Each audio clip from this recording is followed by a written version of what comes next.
Bismillahirrahmanirrahim. Assalamualaikum warahmatullahi wabarakatuh. Punten kasadaya wargi anu aya di lembur di Pangandaran, abdi ngiring sumbang pemikiran lah, sanes sok pinter atau sok tahu, ieu mah berbagi pengalaman, berbagi pengetahuan.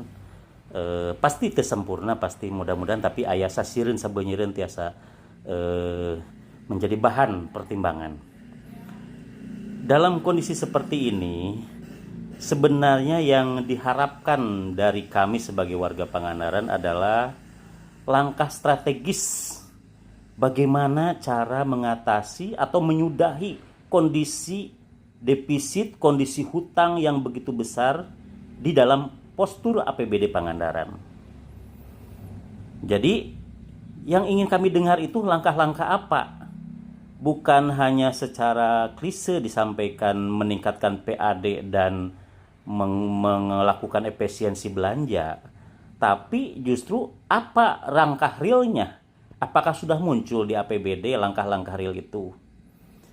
Jadi kalau gini, kalau saya boleh mengusulkan atau memberi saran lah gitu ya, untuk 2 atau 3 tahun ini kita wayahna, dan insya Allah masyarakat oge moal protes, insya Allah wayahna kurangi belanja, tingkatkan pendapatan, hasil dari PAD kita fokus untuk menyelesaikan hutang.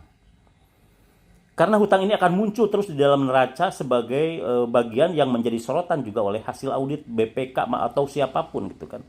Karena ini akan mengganggu going concern, akan mengganggu kelangsungan hidup. Jadi betul kata Pak Dedi, dalam kondisi sekarang itu betul. Bagaimana mungkin APBD 1 triliun, hutang kita 400 miliar, kan itu nggak sehat banget gitu kan.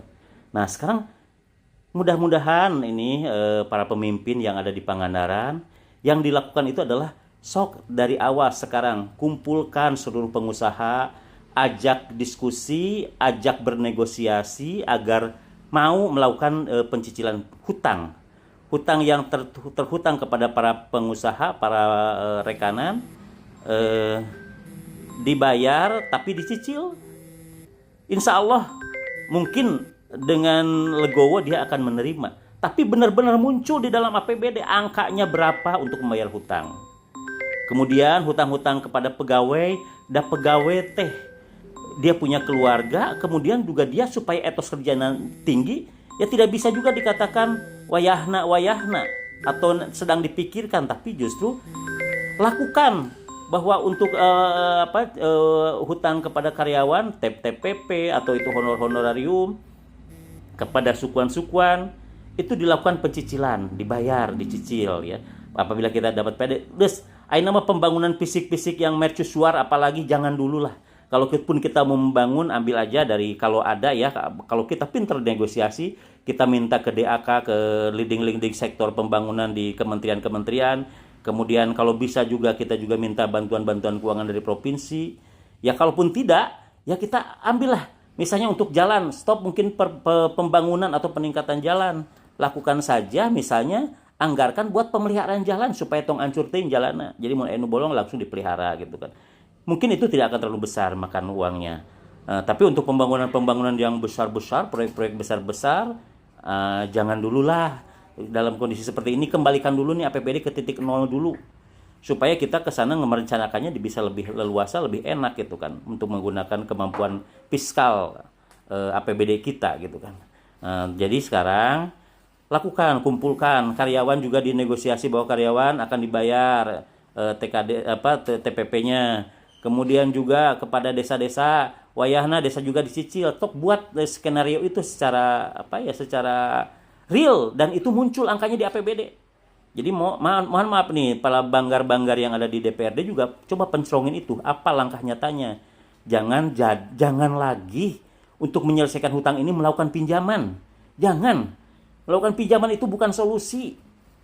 Hutang dari pinjaman itu bukan menyelesaikan hutang, tapi malah menambah hutang. Apalagi kalau pinjaman itu digunakan lagi untuk pembangunan. Nanti nambah hutang lagi gitu kan. Udah hutang bunga, hutang cicilan ke bank. Faktanya sekarang sampai BJB saja selalu nanya-nanya tuh ke provinsi. Kapan nih dana bagi hasil pajak kendaraan bermotor kok belum ditransfer ke Kabupaten Pangandaran? Itu kalau udah ditransfer itu oleh BJB langsung didebit langsung tuh ke rekening dia untuk bayar cicilan. Jadi nggak bisa juga kita pakai untuk membangun oleh kita itu dari dana bagi hasil itu gitu.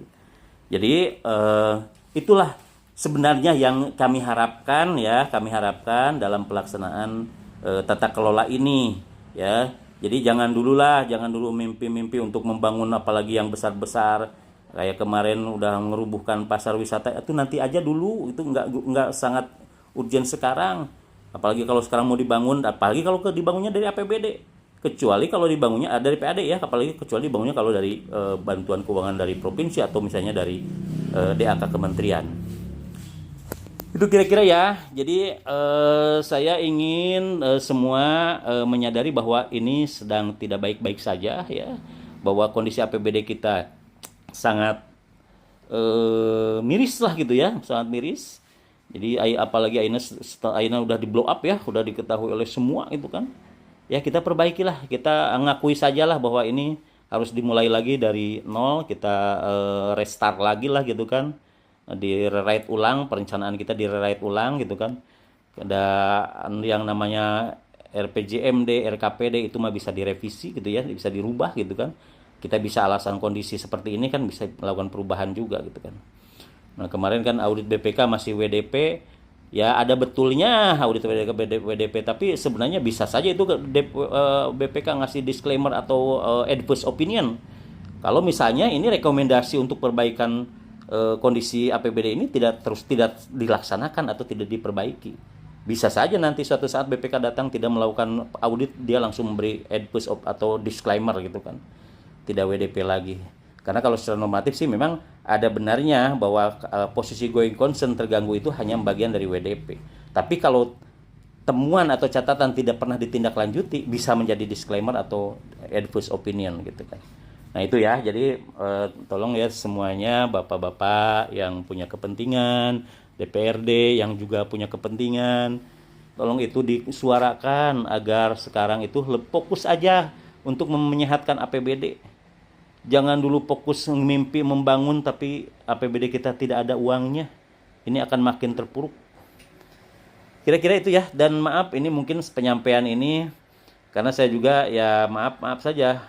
Ini juga dorongan dari tadinya udah haroream lah gitu kan, tapi dorongan dari teman-teman, dari ya banyak juga sih yang japri suruh speak up lah gitu kan.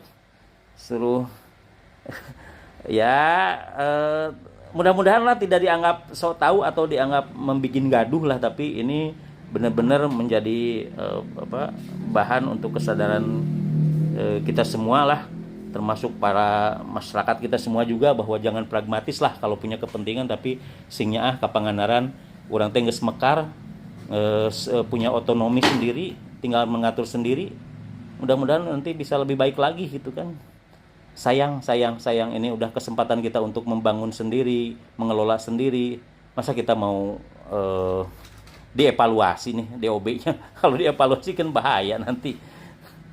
Ya gitu ya.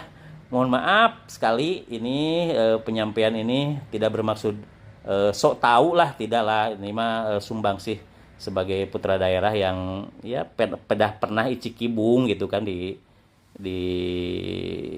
pemerintahan di daerah di Pangandaran ini. Terima kasih, itu yang bisa saya sampaikan, dan kalau ada yang kurang berkenan minta maaf. Kalau ada yang ingin diskusi mangga, insya Allah, tapi diskusi bukan intimidasi gitu kan. Dan abdi mah bukan kebencian sih, perasaan mah udah disampaikan, tapi normatif, kemudian ya yang sepengetahuan abdi mudah-mudahan aya benerna gitu kan. Billahi taufik wal hidayah. Wassalamualaikum warahmatullahi wabarakatuh.